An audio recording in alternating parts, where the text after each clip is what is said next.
ಅನುಭವ ಮಂಟಪದ ನನಗೆ ತೈಲಚಿತ್ರ ಬಿಡುಗಡೆ ಆದಾಗ ಅವ್ರ ಮುಗಿದ ಮೇಲೆ ನಾನು ಕೊಡ್ತೀರಾ ಅಂದೆ.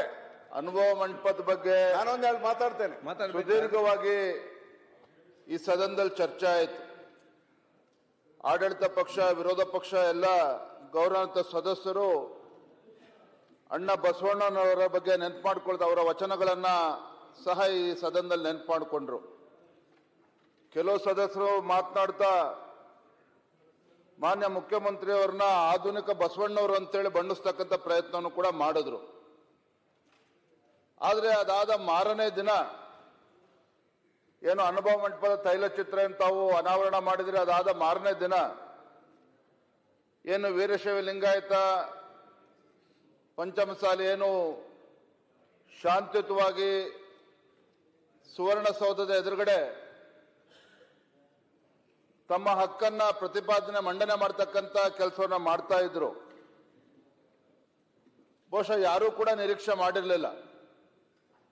ಇವತ್ತು ಶಾಂತಿಯುತವಾಗಿ ತಮ್ಮ ಬೇಡಿಕೆಯನ್ನ ರಾಜ್ಯ ಸರ್ಕಾರದ ಮುಂದೆ ಮಂಡನೆ ಮಾಡ್ತಕ್ಕಂಥ ಸಂದರ್ಭದಲ್ಲಿ ಆ ಸಂದರ್ಭದಲ್ಲಿ ನಡೆದಂತ ಒಂದು ಪೊಲೀಸ್ ದೌರ್ಜನ್ಯ, ಪೊಲೀಸ್ ಲಾಠಿ ಚಾರ್ಜ್ ಬಹುಶಃ ಯಾರೂ ಕೂಡ ನಿರೀಕ್ಷೆನ ಮಾಡಿರಲಿಲ್ಲ. ಅದಾದ ನಂತರದಲ್ಲಿ ನಾವೆಲ್ಲರೂ ಕೂಡ ನಿರೀಕ್ಷೆ ಮಾಡಿದ್ವಿ, ಸದನದಲ್ಲಿ ಗೌರವಾನ್ವಿತ ಗೃಹ ಸಚಿವರು ತಾವೇ ಸ್ವಯಂ ಪ್ರೇರಿತವಾಗಿ ಹೇಳಿಕೆಯನ್ನು ನೀಡ್ತಾರೆ ಅಂತೇಳಿ ನಾವೆಲ್ಲರೂ ಕೂಡ ನಿರೀಕ್ಷೆ ಮಾಡಿದ್ವಿ. ಆದರೆ ಮಾನ್ಯ ಗೃಹ ಸಚಿವರ ಹೇಳಿಕೆ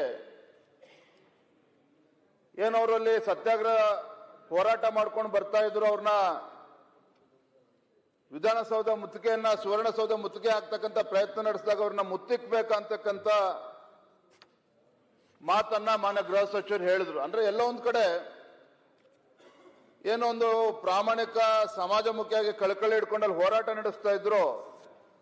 ಆ ಹೋರಾಟದ ಬಗ್ಗೆ ರಾಜ್ಯ ಸರ್ಕಾರ ಎಲ್ಲೋ ಒಂದ್ ಕಡೆ ಬಹಳ ಹಗುರವಾಗಿ ತೆಗೆದುಕೊಂಡಿತ್ತು ಅಂತಕ್ಕಂಥದ್ರಲ್ಲಿ ಎರಡು ಮಾತಿಲ್ಲ. ನಾನು ಕೂಡ ಮೊನ್ನೆ ದಿನ ನಾನು ನಮ್ಮ ಸಿ ಪಾಟೀಲ್ರು ಎಲ್ಲರೂ ಸಹ ಅವತ್ತೇನಿಲ್ಲಿ ಅವರ ಹೋರಾಟ ಪ್ರಾರಂಭ ಆಗೋ ಹಿಂದಿನ ದಿನ ನಾವು ಕೂಡ ಸ್ವಾಮೀಜಿಗಳನ್ನ ಭೇಟಿ ಮಾಡಿದ್ವಿ. ಸ್ವಾಮೀಜಿಗಳನ್ನ ಭೇಟಿ ಮಾಡಿದಂಥ ಸಂದರ್ಭದಲ್ಲಿ ಮಾನ್ಯ ಜಿಲ್ಲಾಧಿಕಾರಿಗಳು ಸಹ ಇದ್ರು, ಅದೇ ರೀತಿ ಹಿರಿಯ ರಕ್ಷಣಾಧಿಕಾರಿಗಳು ಕೂಡ ಅವರು ಇದ್ರು. ಸ್ವಾಮೀಜಿಗಳಿಗೆ ಮನವರಿಕೆ ಮಾಡ್ತಕ್ಕಂಥ ಪ್ರಯತ್ನ ಮಾಡಿಕೊಡ್ತಾ ಇದ್ರು ಅಧಿಕಾರಿಗಳು. ಯಾವುದೇ ಕಾರಣಕ್ಕೂ ಟ್ರ್ಯಾಕ್ಟರ್ಗಳನ್ನ ಬಿಡೋದಕ್ಕೆ ಸಾಧ್ಯ ಇಲ್ಲ, ದಯವಿಟ್ಟು ಅದಕ್ಕೆ ಅವಕಾಶ ಕೊಡಬೇಡಿ ಅಂತೇಳಿ ಅಲ್ಲಿ ಸಮಾಜದ ಮುಖಂಡರಿಗೆ, ಸ್ವಾಮೀಜಿಗಳಿಗೆ ವಿಚಾರವನ್ನು ತಿಳಿಸ್ತಕ್ಕಂಥ ಸಂದರ್ಭದಲ್ಲಿ ನಾವು ಕೂಡ ಎಲ್ಲ ಸ್ವಾಮೀಜಿಗಳನ್ನ ಮಾತಾಡಿದಾಗ ಪಾಪ ಸ್ವಾಮೀಜಿಗಳು ಏನೂ ಕೂಡ ಹಠ ಮಾಡಲಿಲ್ಲ. ಇಲ್ಲಪ್ಪ, ನಮ್ಮ ಉದ್ದೇಶ ಇರ್ತಕ್ಕಂಥದ್ದು ರಾಜ್ಯ ಸರ್ಕಾರಕ್ಕೆ ನಾವು ಅವ್ರ ಗಮನಕ್ಕೆ ತರಬೇಕು, ನಮ್ಮ ಹೋರಾಟದ ಒಂದು ವಿಚಾರವನ್ನು ಅವ್ರ ಗಮನಕ್ಕೆ ತರಬೇಕು, ನಮ್ಮ ಮನವಿಯನ್ನು ಅವ್ರಿಗೆ ನೀಡಬೇಕು ಅನ್ನೋ ಉದ್ದೇಶ ಬಿಟ್ಟರೆ ನಮಗೇನು ಸರ್ಕಾರಕ್ಕೆ ತೊಂದರೆ ಕೊಡಬೇಕು ಅಥವಾ ಸುವರ್ಣಸೌಧಕ್ಕೆ ಏನೋ ಗಲಾಟೆ ಮಾಡಿ ಗೊಂದಲ ಸೃಷ್ಟಿ ಮಾಡಬೇಕು ಅಂತಕ್ಕಂಥದ್ದು ಯಾವುದೇ ನಮ್ಮ ವಿಚಾರ ಇಲ್ಲ ಅಂತೇಳಿ ಏಕಾಏಕಿ ಜಿಲ್ಲಾಧಿಕಾರಿಗಳೆಲ್ಲ ಹೇಳಿದಾಗ ತತ್ಕ್ಷಣ ಸ್ವಾಮೀಜಿಗಳು ಒಪ್ಕೊಂಡ್ರು, ಟ್ರ್ಯಾಕ್ಟರ್ಗಳನ್ನ ಅವಕಾಶ ಕೊಡೋದಿಲ್ಲ ಅಂತೇಳಿ ಒಪ್ಕೊಂಡ್ರು. ಆದರೆ ಇದ್ರ ನಡುವೆನೂ ಸಹ ಈ ರೀತಿ ಘಟನೆ ನಡೆದಿರ್ತಕ್ಕಂಥದ್ದು ಖಂಡಿತ ಯಾರು ಕೂಡ ಕ್ಷಮಿಸೋದಕ್ಕೆ ಸಾಧ್ಯ ಇಲ್ಲ. ಮತ್ತೊಂದು ಕಡೆ ಸ್ವಾಮೀಜಿಗಳು ಅವತ್ತೇ ಒಂದು ಮಾತನ್ನ ಹೇಳಿದ್ರು, ಹಿಂದೆ ಬಿಜೆಪಿ ಸರ್ಕಾರ ಇದ್ದಾಗ, ಯಡಿಯೂರಪ್ಪನವರು ಮುಖ್ಯಮಂತ್ರಿಗಳಿದ್ದಾಗ, ಬೊಮ್ಮಾಯಿ ಅವರಿದ್ದಾಗ ಈ ರೀತಿ ಯಾವುದೇ ರೀತಿ ಯಾವತ್ತೂ ಕೂಡ ದೌರ್ಜನ್ಯಗಳು ಆಗ್ತಾ ಇರಲಿಲ್ಲ. ಅದೇ ಎಲ್ಲೊಂದ್ ಕಡೆ ಈ ಸರ್ಕಾರ ಬಂದ್ಮೇಲೆ, ಕಾಂಗ್ರೆಸ್ ಸರ್ಕಾರ ಬಂದ್ಮೇಲೆ ಪದೇ ಪದೇ ನಮ್ಮ ಹೋರಾಟವನ್ನು ಹತ್ತಿಕ್ಕತಕ್ಕಂಥ ಕೆಲಸ ಆಗ್ತಾ ಇದೆ, ದೌರ್ಜನ್ಯ ಹೆಚ್ಚಾಗ್ತಾ ಇದೆ ಇವತ್ತು ಸಮಾಜದ ಮೇಲೆ ಅನ್ನುವ ಮಾತನ್ನ ಸ್ವಾಮೀಜಿಗಳು ಕೂಡ ಅವತ್ತು ಹೇಳಿದ್ರು.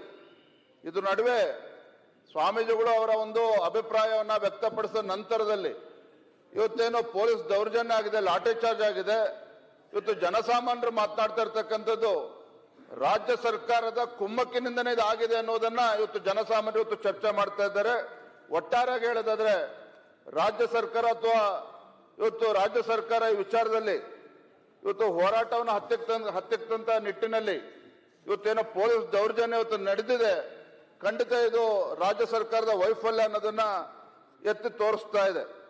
ಇವತ್ತು ಗೌರವಾನ್ವಿತ ಸದಸ್ಯರು ಮಾತನಾಡ್ತಾ ಹೇಳಿದ್ರು, ಇವತ್ತು ವೀರಶೈವ ಲಿಂಗಾಯತ ಸಮಾಜದ ಬಗ್ಗೆ ಮತ್ತೊಂದು ಬಗ್ಗೆ ಮಾತನಾಡ್ತಾ ಬಿಜೆಪಿ ಸರ್ಕಾರ ಇದ್ದಾಗ ಏನು ಮಾಡಲಿಲ್ಲ ಅಂತೇಳಿ. ಆದ್ರೆ ಈ ಸದನದ ಮುಂದೆ ಒಂದು ಮಾತನ್ನೋದಕ್ಕೆ ಇಚ್ಛೆ ಪಡ್ತೇನೆ. ಹಿಂದೆ ಸನ್ಮಾನ್ಯ BS ಯಡಿಯೂರಪ್ಪನವರು ಮುಖ್ಯಮಂತ್ರಿಗಳಿದ್ದಾಗ ಇವತ್ತು ಪಂಚಮಸಾಲಿ ಸಮಾಜಕ್ಕೆ ಇವತ್ತು 3B ಕೊಡ್ತಕ್ಕಂಥ ಕೆಲಸ ಮಾಡಿದ್ರಿಂದಲೇ ಇವತ್ತು 2A ಕೇಳ್ತಕ್ಕಂಥ ಪ್ರಮೇಯ ಇವತ್ತು ಒದಗಿ ಬಂದಿರತಕ್ಕಂಥದ್ದು. ಆಗ ಕೊನೆಯದಾಗಿ ಇಷ್ಟು ಮಾತ್ರ ಹೇಳ್ತಾನೆ, ರಾಜ್ಯ ಸರ್ಕಾರ ಉದ್ದಟತನವನ್ನ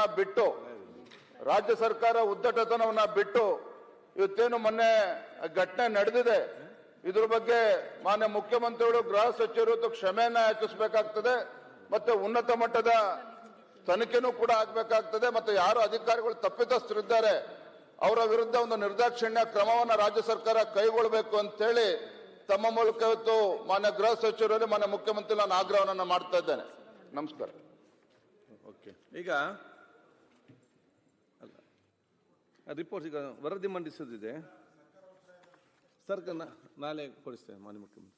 ಅಲ್ಲ, ಸರ್ಕಾರ ಇದು ಇಷ್ಟೊತ್ತು ಚರ್ಚೆ ಆಯ್ತಲ್ಲ ಮುಖ್ಯಮಂತ್ರಿ ಸ್ಟೇಟ್ ಮಾಡೋ ಇಷ್ಟೆಲ್ಲ ಚರ್ಚೆ ಆಗಿದೆಯಲ್ಲ. ಈಗ ಏನು ನ್ಯಾಯಾಂಗ ತನಿಖೆ ಆಗ್ಬೇಕು, ಕೇಸ್ಗಳು ವಿಡ್ರಾ ಆಗ್ಬೇಕು ಅಂತೆಲ್ಲ ನಮ್ಮ ಬೇಡಿಕೆಗಳು ಹೇಳಿದ್ವಿ. ನ್ಯಾಯಾಂಗ ತನಿಖೆನೂ ಆಗ್ಬೇಕು, ಯಾರ ಮೇಲೆ ಅಮಾಯಕರ ಮೇಲೆ ಕೇಸ್ ದಾಖಲಾಗಿದೆ ಆಗ್ಬೇಕು, ಸಂಬಂಧಪಟ್ಟ ಅಧಿಕಾರಿಗಳ ಮೇಲೆ ಕ್ರಮ ಆಗ್ಬೇಕು, ಈಗ ಒತ್ತಾಯ ಇರುವಂತ. ಅಲ್ಲ, ಈಗ ಮಾನ್ಯ ಅಧ್ಯಕ್ಷರೇ ಸಚಿವ ಉತ್ತರ ಕೊಡ್ತಾರೆ, ನೀವು ಸಭಾತ್ಯಾಗ ಮಾಡಿ ಹೋಗ್ಬೇಡಿ, ಮತ್ತೆ ಮುಂದುವರ್ತಾರೆ. ನಾವು ರಾತ್ರಿ ನಿಮ್ ಜೊತೆನೆ ಹೋಗೋದು ಹೊರಗೆ.